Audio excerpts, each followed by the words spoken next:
साथियों नमस्कार। मैं आर के अमोल अमोल 24 चैनल पर आपका हार्दिक स्वागत है। आजकल विश्व में काफी युद्ध चल रहा है। युद्ध के संबंध में ही आज चर्चा का विषय होगा। विश्व में कुल 195 देश हैं, जिसमें कुछ विकसित हैं और कुछ विकासशील हैं। विकसित देशों की संख्या लगभग 35-36 है, बाकी विकासशील है। 7 महाद्वीपों में ये पूरा विश्व बटा हुआ है, जिसमें दक्षिणी अमेरिका, उत्तरी America, Australia, Asia, Europe, Australia, Antarctica, Europe और अमेरिका के करीब करीब सारे देश विकसित हैं। एशिया में विकासशील हैं, अफ्रीका में भी विकासशील हैं और ऑस्ट्रेलिया में काफी विकसित है। अब युद्ध की बात करते हैं। युद्ध और प्रेम दोनों एक ही सिक्के के पहलू हैं। तो राष्ट्रों में आपस में प्रेम भी होता है और युद्ध भी होता है। मनुष्यों में भी प्रेम और युद्ध दोनों चलता है। 2 विश्व युद्ध हो चुके हैं। पहला विश्व युद्ध यूरोप की धरती पर लड़ा गया। दूसरा विश्व युद्ध भी यूरोप की ही धरती पर लड़ा गया, थोड़ा व्यापक पैमाने पर। उसमें एशिया का रूस भी सम्मिलित था। अब सारे युद्ध एशिया महाद्वीप में हो रहे हैं, जो एक विकासशील महाद्वीप है। रशिया और यूक्रेन की लड़ाई, ईरान और इजराइल की लड़ाई, फिलिस्तीन और इजराइल की लड़ाई, सीरिया में भी हो चुका है गृह युद्ध, और भी तमाम देशों में डिस्टर्बेंस है या विसंगतियां हैं या बाधाएं। हिंदुस्तान पाकिस्तान की लड़ाई हो चुकी है, चाइना और भारत की लड़ाई हो चुकी है, बांग्लादेश और पाकिस्तान की लड़ाई हो चुकी है। तो सारे युद्ध एशिया में लड़े गए हैं द्वितीय विश्व युद्ध के बाद, और ये विकासशील देश है। यहाँ सारी चीजें विकास के अंतर्गत, अर्थव्यवस्था, शिक्षा, रोजगार, सामाजिक चेतना, व्यापार, तमाम चीजें जो हैं, उसमें अगर चाइना और रशिया को निकाल दें तो एशिया के बाकी देश इन सारी बुराइयों से, इन सारी चीजों से ग्रसित है। भारत एक विकासशील देश ही है, और यहाँ पर बेरोजगारी की समस्या है, शिक्षा की समस्या है, स्वास्थ्य की समस्या है, आर्थिक विपन्नता है, सामाजिक विपन्नता है, और तमाम तरह के आपस में संघर्ष हैं, हिंदू मुस्लिम और तमाम चीजें हैं। इसके पड़ोसी देशों से भी आए दिन जो है कुछ न कुछ संघर्ष होता रहता है, जैसे पाकिस्तान है और भी देश हैं। बांग्लादेश के युद्ध में भी इसकी भूमिका रही।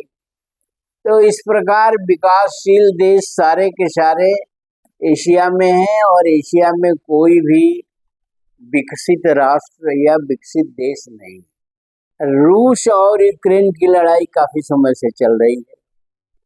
काफी जन धन का नुकसान हो चुका है दोनों तरफ, काफी व्यवस्थाएं बिगड़ चुकी है, काफी विसंगतियां आ चुकी हैं, और काफी कुछ हो चुका है। सीरिया के युद्ध में भी यही हुआ था। अब वर्तमान में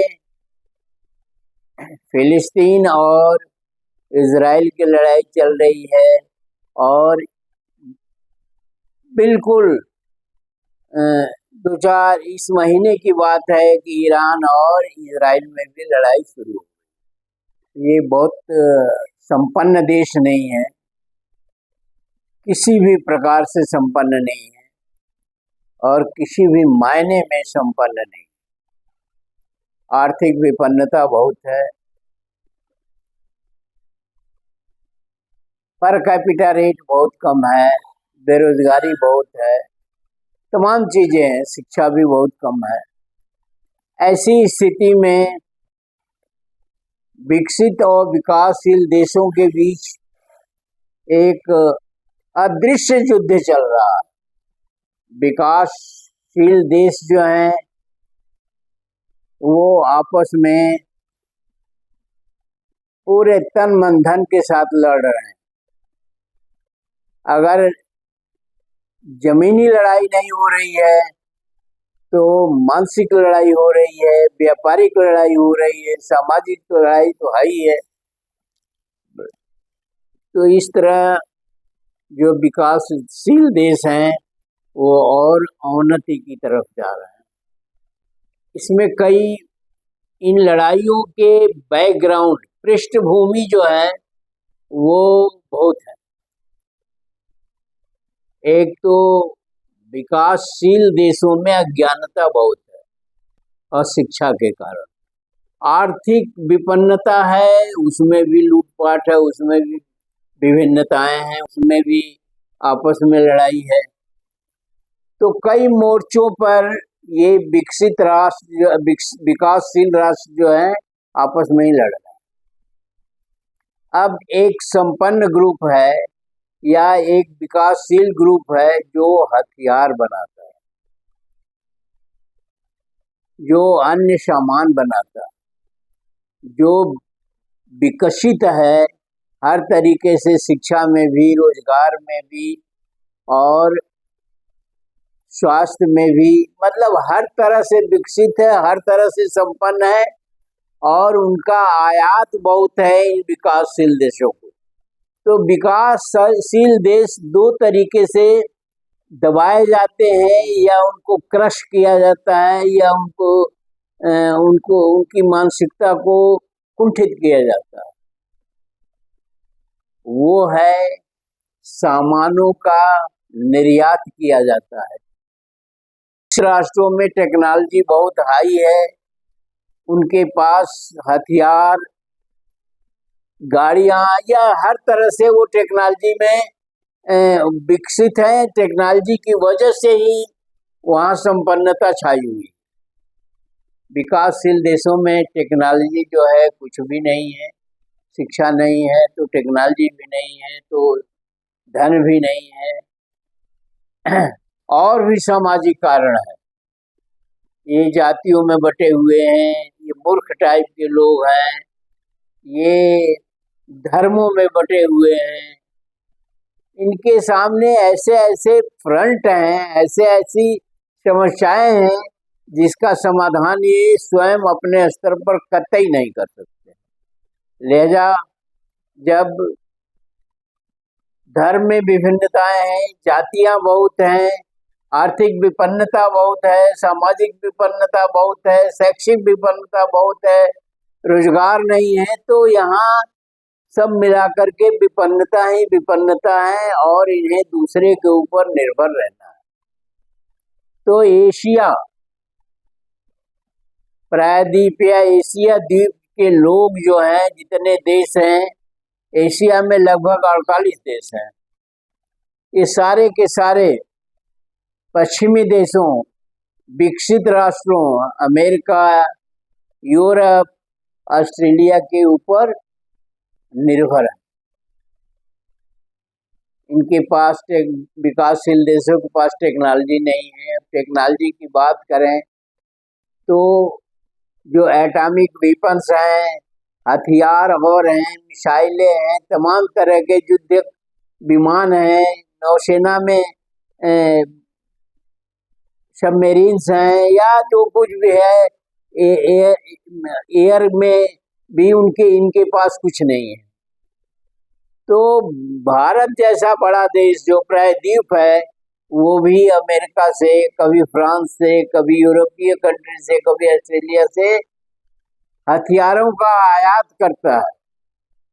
टेक्नोलॉजी तो देते नहीं, लेकिन छोटी मोटी टेक्नोलॉजी का आयात करता है, छोटे छोटे सामान भी आयात करता है।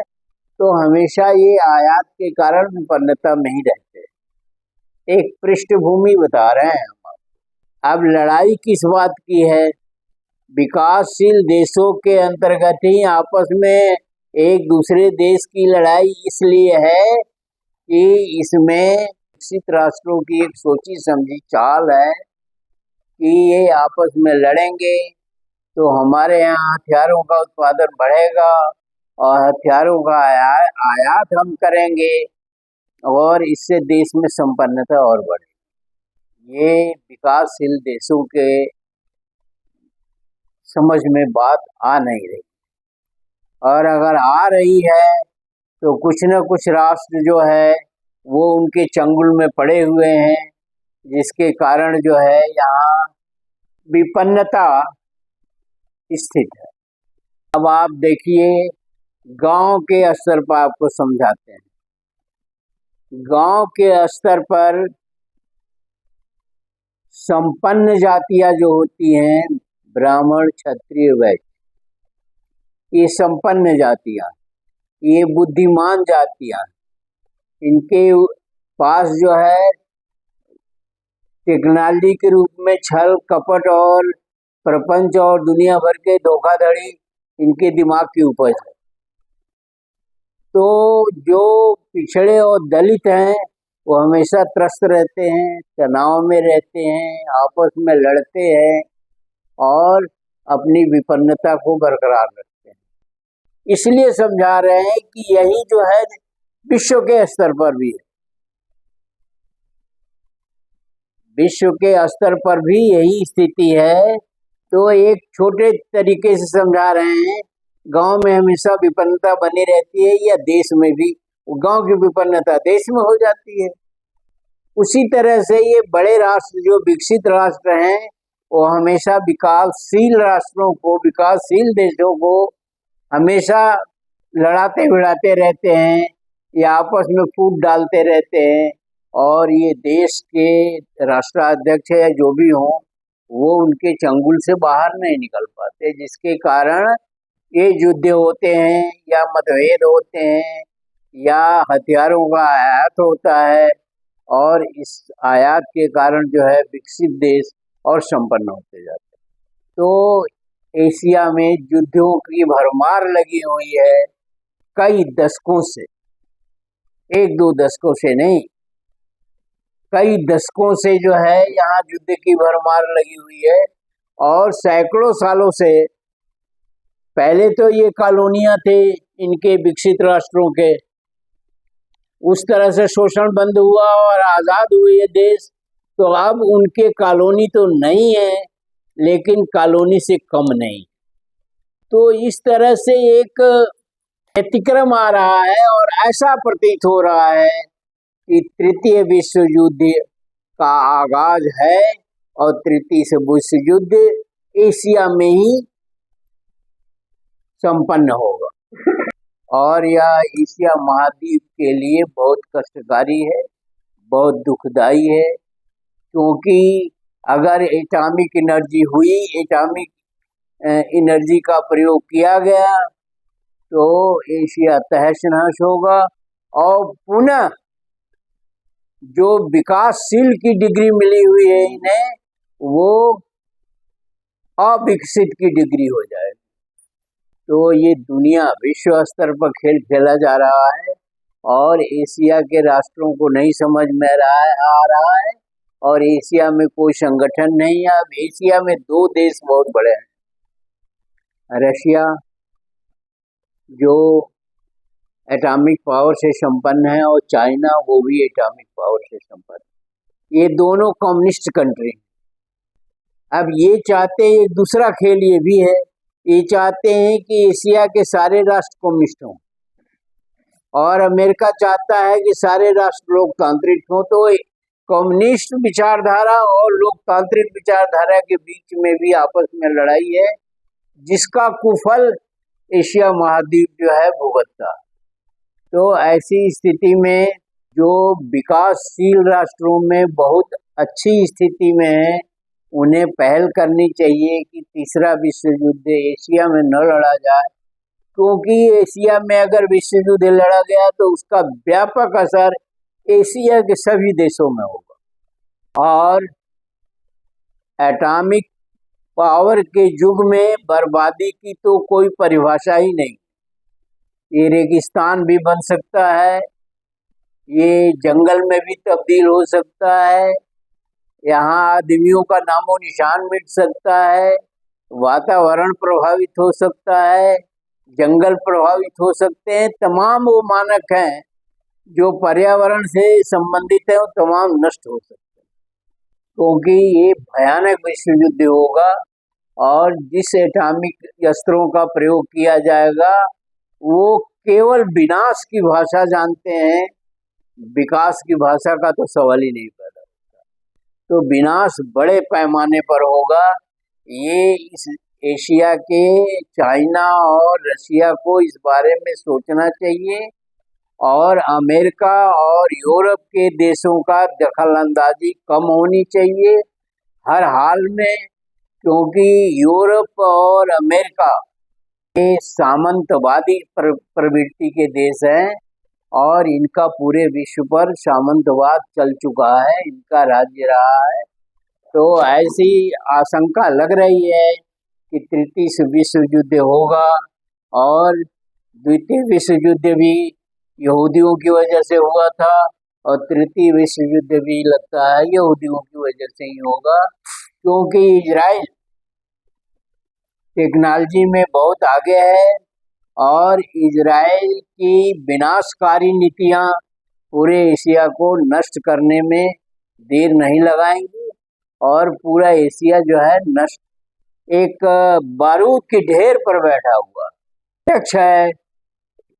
लड़ाइयाँ बड़े पैमाने पर चल रही है और ईरान और इजराइल की लड़ाई अगर बड़े पैमाने पर चली तो अमेरिका तैयार बैठा है इजराइल की तरफ से लड़ने के लिए और एक भयावह त्रासदी होगी। उसमें इजराइल भी डूबेगा, ईरान भी डूबेगा, पूरा एशिया डूबेगा। वीडियो को देखिए, समझिए और अपने सुझाव और शिकायतें कमेंट बॉक्स में अवश्य लिखिए, क्या सही है क्या गलत है, और वीडियो को शेयर और लाइक करना न भूलें। धन्यवाद। जय संविधान, जय भारत।